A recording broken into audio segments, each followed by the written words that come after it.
امام اعظم امام جعفر صادق علیہ السلام. بعض حضرات وہ اس جملے کو سمجھ نہیں پاتے کہ کتنے بڑے امام تھے یہ.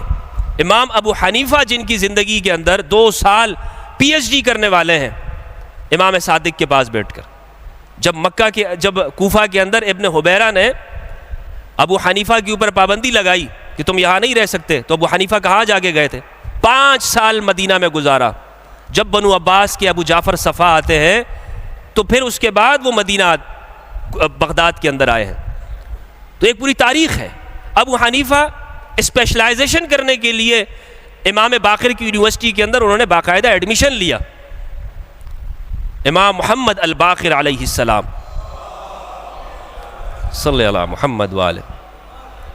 اور تعظیم خداوندی اس ایک جملے کے اندر سمجھیے گا دوستو کہ غیر اللہ کی تعظیم نہیں ہونی چاہیے، غیر اللہ کا اس کے سامنے کھڑے نہیں ہو سکتے. یہ توحید ایک جگہ پر بیان کی گئی.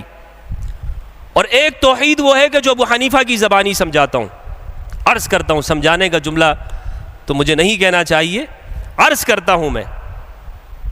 ابو حنیفہ جب امام ابو حنیفہ رحمہ اللہ وہ امام محمد الباقر علیہ السلام کے سامنے حاضر ہوتے ہیں تو یوں 2 زانو ہو کر بیٹھ گئے.